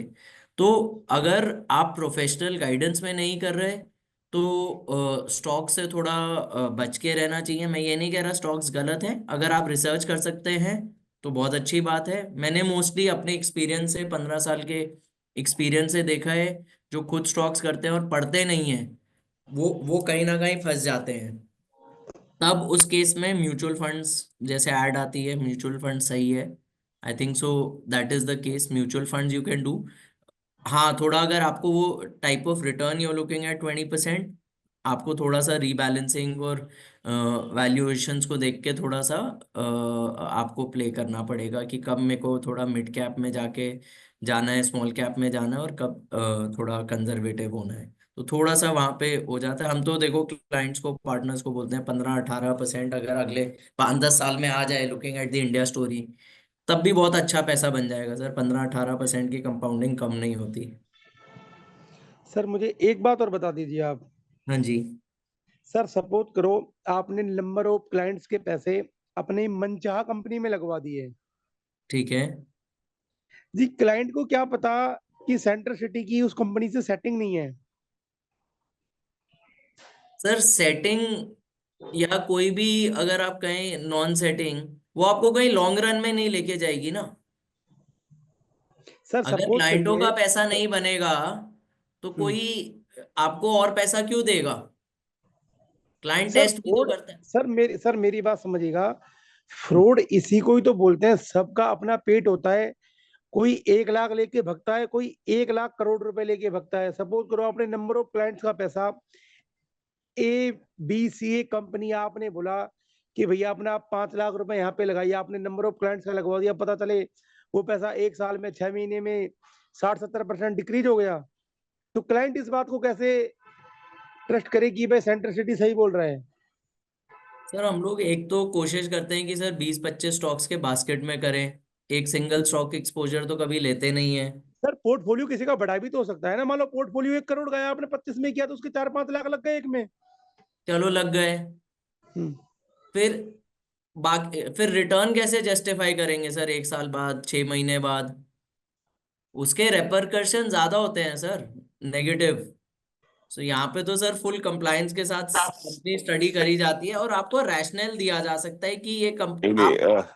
इश्करन, हम्म। सर देखिए, हम लोग कोई यूट्यूबर चैनल नहीं है, हम लोग कोई जो है फ्लाई बाय नाइट ऑपरेटर नहीं है, ठीक है। तो अगर ऐसी हरकत करेंगे ना सर, तो हम लोग पेनी वाइज पाउंड फूलिश होंगे, जिसको अंग्रेजी में कहते हैं। और दूसरी बात सर, हम लोग कोई जो है पब्लिक लिस्टेड कंपनीज में इन्वेस्ट कर रहे हैं, और हम लोग कोई, अगर आप हमारा पोर्टफोलियो देखिए जो है वहां पे जो है आपका जो है दीज आर सब नामी गिरामी कंपनीज हैं। उसके अंदर वो जो जो जिन कंपनीज में हजारों करोड़ों की वॉल्यूम हो रही है, उसमें जो है हम लोग का छोटा सा 1 करोड़ 2 करोड़ का है, उसका कुछ नहीं होने वाला। दूसरी बात ये सर कि अगर आप देखिए कि क्या कहते हैं, ये जो इन्वेस्टमेंट है, ये जब तक क्लाइंट की एग्रीमेंट नहीं होती है, हम लोग क्लाइंट को जो है जब ये भेजा जाता है, जब तक क्लाइंट हाँ नहीं कहेगा, चाहे जो है वो, और वो रिकॉर्डेड लाइन पे होता है या फिर ईमेल पे होता है, जब तक क्लाइंट नहीं एग्री करेगा, कोई ना चीज खरीदी जा सकती है ना बेची जा सकती है। तो कोई जबरदस्ती नहीं है सर। और नहीं सर चाहे आप जबरदस्ती तो पीएमएस नहीं है। लीजिए, चाहे म्यूचुअल फंड करिए, वो भी यही काम करते हैं कि वो एक पब्लिक लिस्टेड इक्विटी के अंदर इन्वेस्ट करते हैं और वहीं से जो है रिटर्न आपको जनरेट करके देते हैं। सर अगर मैं आपके साथ इक्विटी कैश में अपना पोर्टफोलियो बनाऊं तो क्या प्रोडक्शन कर सकता हूं कि कितने % का अपने पास रिटर्न आ जाएगा ईयरली? सर वो तो नजूमी बता सकता है सर। क्या सर? वो तो नजूमी ही बता सकता है, कोई जो है कोई प्रोफेसी करने वाला। देखिए, हम लोग जो जो आपको बता रहे हैं अभी, जो इश्करन ने भी आपको बोला कि सर हम प्रिडिक्ट लोग तो कर जो, सकते हैं ना कि भाई एक्स्ट्रोमी एक्सट्री इतना % आ जाएगा, मैं आपको वही अंदाजन। बताने की कोशिश कर रहा हूँ सर कि हम लोग जो कोशिश रहती है कि लॉन्ग टर्म में आपकी 15 से 18% रिटर्न आए, तो वो एक बहुत अच्छी कंपाउंडिंग होती है। अच्छा हाँ? कपिल सर, मैं आपको सिर्फ यही बोल सकता हूँ, क्योंकि मैं सेंट्रिसिटी का पार्ट नहीं हूँ, बट अगर आप देखेंगे ना, ये जो 20 लोग जो फाउंडर्स है, उनकी अगर आप बायोडाटा देखेंगे, आपको पता चलेगा ये लोग ऐसे दिग्गज है जो 20-20 साल लोगों की पैसा हेलो मैनेज करके they have come into it, right. So my suggestion is, कोई जैसे सर हेलो ने बताया, फराज सर ने बताया, प्रिडिक्शन कोई नहीं कर सकता। लॉन्ग टर्म निफ्टी में 12% मिलेगा, बट इनकी जो भी स्ट्रैटेजी है, उससे 15 से 18 तक का गुंजाइश है। और इसमें जितने भी पैसे आप म्यूचुअल फंड में डालते हैं ना, वो जी सर। सेंट्रिसिटी के अकाउंट में नहीं जाता, वो डायरेक्ट एक एक म्यूचुअल फंड की फंड हाउस में जाता है। अगर अनिल अंबानी वाला रिलायंस कैपिटल में से अनिल अंबानी निकल भी गया है ना, आपका जो शेयर निप्पन इंडिया में जो है वो सेफ एंड सिक्योर रहता है। Sir, I just want to tell you the point. What I wanted to raise is one of the other fund houses I was attending a meeting. They had this scenario of avatar creation. Who's conservative? Who's this? And based on that, they had mapped certain funds. So I was thinking it may be good for Centricity if you could have that kind of a thing. If their risk appetite is less, then these are the things. If it is medium, medium, then it is this. And if it is aggressive, then these. So that way, what happens? Like somebody else had asked this question. So some kind of a model portfolio comes out based on कि आपकी शादी हुई है, आपके पास घर है, आपके पास liabilities है, or do you have an emergency fund? If they fill, so that way what happens is it becomes a joint exercise between the prospective client and the Centricity partner. So the result that comes out says, hey, you're based on these things, your risk appetite is not aggressive, it is conservative. You have home loan, you have these things to be taken care of. So is that possible, sir, in future for us, sir? No, sir, it is very much possible. And that is what I was hinting when I was talking to Vinayak and Ishkaran, that Yeah, come up with various baskets. And we should be able to kind of classify that if a person is of a conservative nature or a moderate nature or an aggressive nature, what should be the typical fund selection? True. Sir, like if you know, like one of these online companies like Mojo, Markets Mojo, they have multiple portfolios. So based on the risk appetite, the stocks that are selected in those are different. That's only the stock part. But here in the mutual fund also, somebody is comfortable with a Nifty index fund. Somebody is good with a actively managed small cap or mid cap. So that way, you would be helping the partners, because a lot of partners are first-time people. You know, probably some of them may still be investing in regular funds, and they have come into Centricity's advisor pool. So that would be a lot more easier, where both the partner and the prospect, they decide, yes, this is what is there. And if there is some kind of a rebalancing once in a year, then that could help out. So rebalancing, that will actually surmount to something else for which we need a different platform. True. Okay. Agree, sir. Agree, sir. So definitely, yes, Farah, we sir, can come up with suggestive baskets, sir. Okay. Farah, sir, may I suggest one thing which I had mentioned a few times earlier also? On Please, sir. Centricity, there is a SWP calculator. Yes, sir. Now, I had sent samples to one of your founders via. No. You know, the thing is, आपका जो existing SWP calculator is not having, I think probably people have not reported it. It's not having, see, when you have, let's say, 1 CR corpus, your withdrawal rate is there, right? It should not be amount, it should be in terms of percentage. So every year I cannot, let's say, if my withdrawal rate is 50,000 and I want to increase it by 6% each year, so वो amount का ही column है, percentage का column नहीं है. और दूसरा क्या है, my corpus of 1 crore, let's say it's growing at 8%.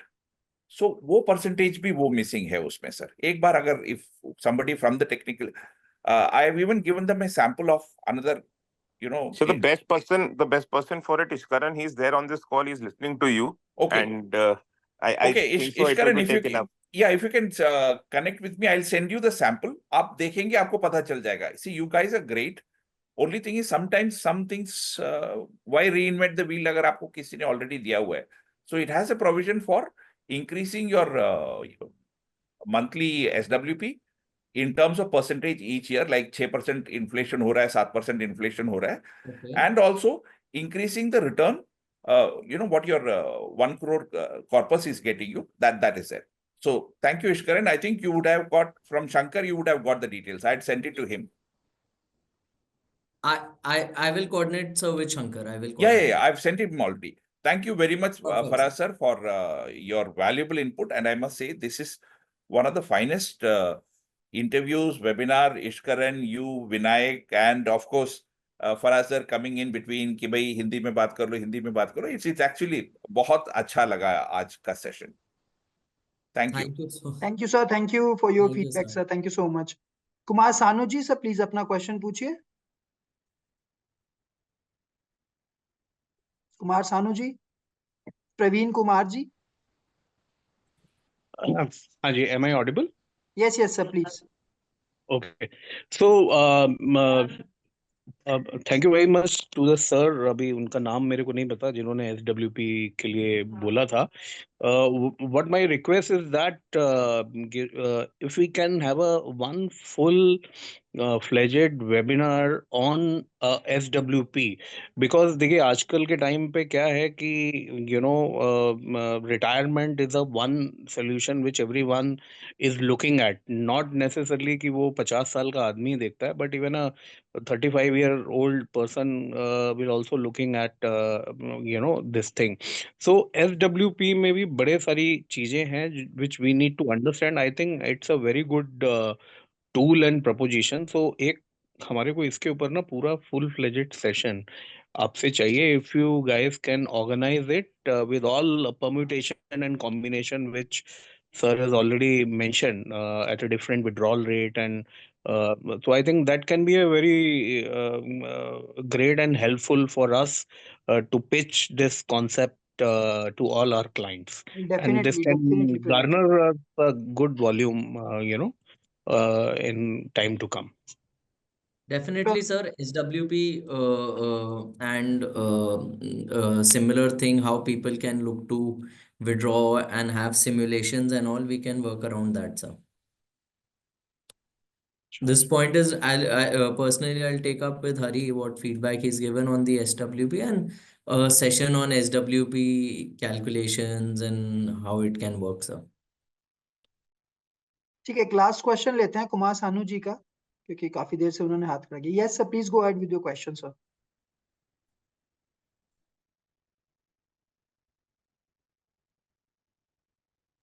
Sir unmute है आप, हाँ बोलिए.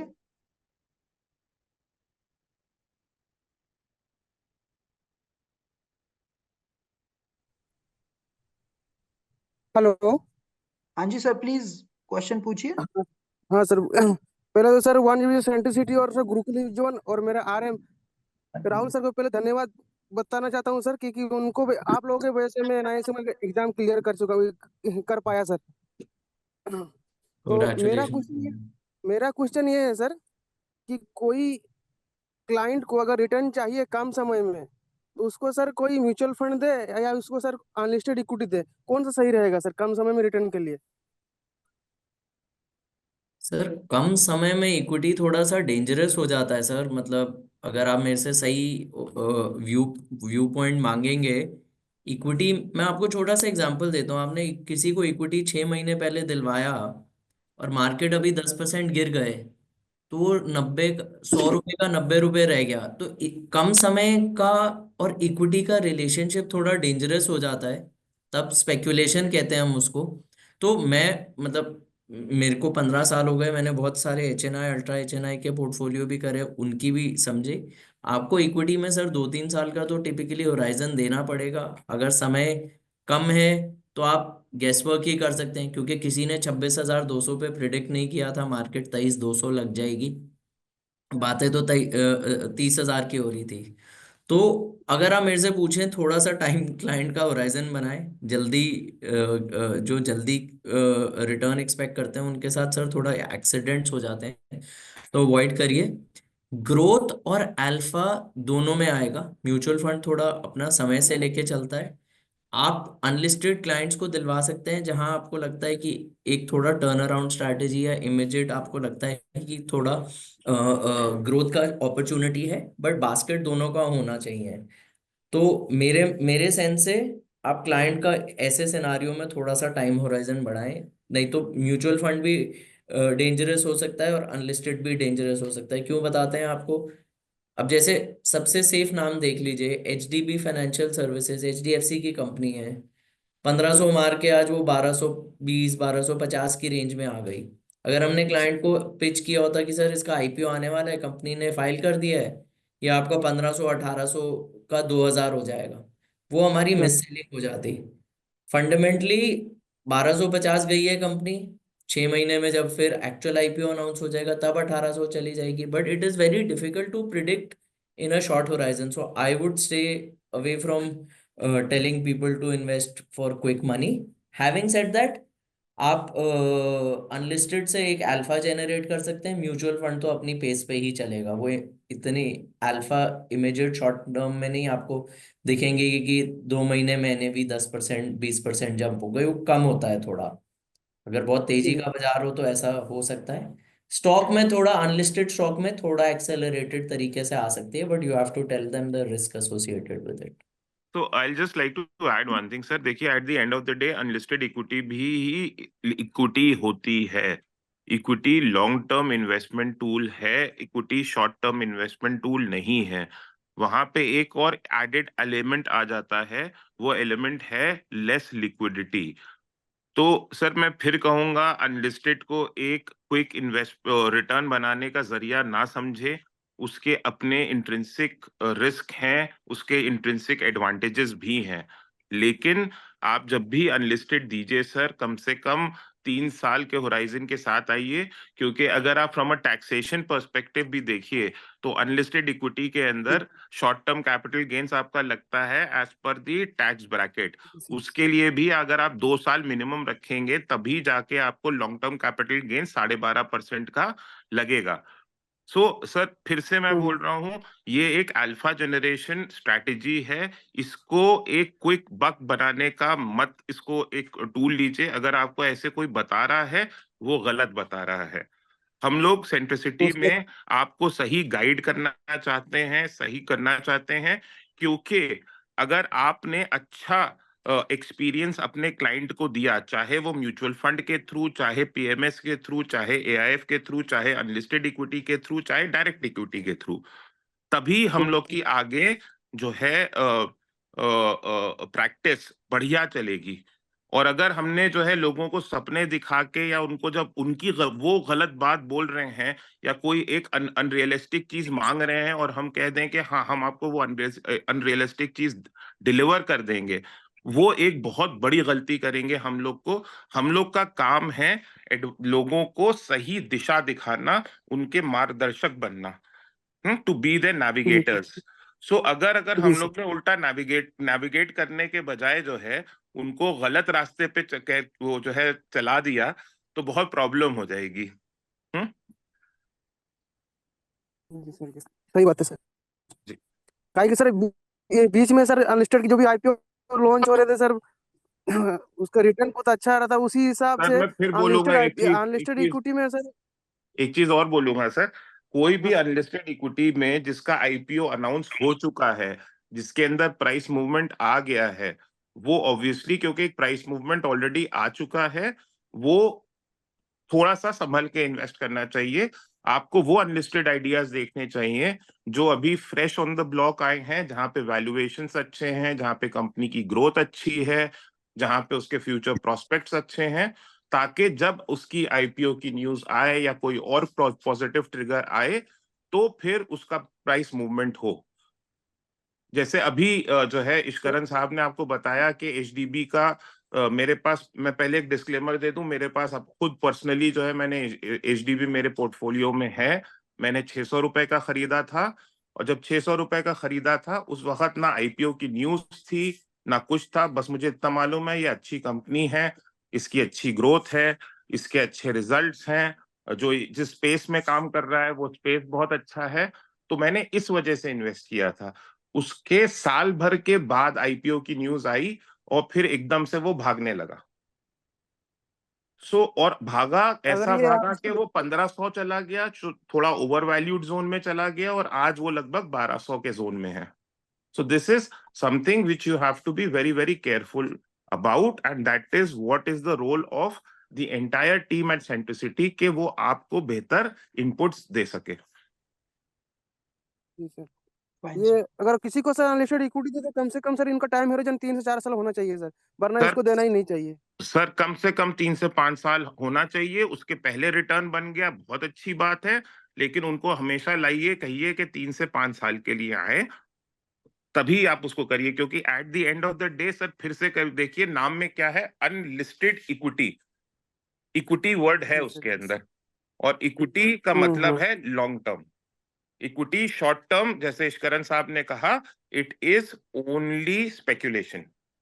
अब उसका आईपीओ आ जाए ये 2 साल माने 3 साल से पहले, बहुत अच्छी बात है, आपको ऑटोमेटिक लिक्विडिटी मिल जाएगी 6 महीने बाद आफ्टर द आईपीओ, वो फिर एक अलग चीज हो जाती है।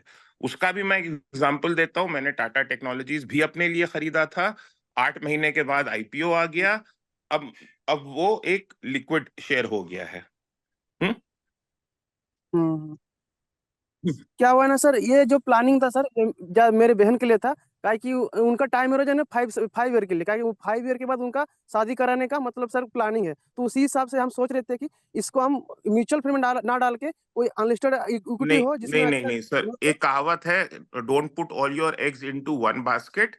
फिर से वही चीज, थोड़ा म्यूचुअल फंड डालिए, थोड़ा अनलिस्टेड डालिए। अनलिस्टेड जो है 10% से ज्यादा एंटायर पोर्टफोलियो में 10 से 15% हद से हद नहीं होना चाहिए सर, क्योंकि अनलिस्टेड के अपने चैलेंजेस हैं और म्यूचुअल फंड के अपने एडवांटेजेस हैं। Thank you sir. I think Ishkaran sir and Faraz sir, we can end the session now. Thank you everyone. धन्यवाद सबको.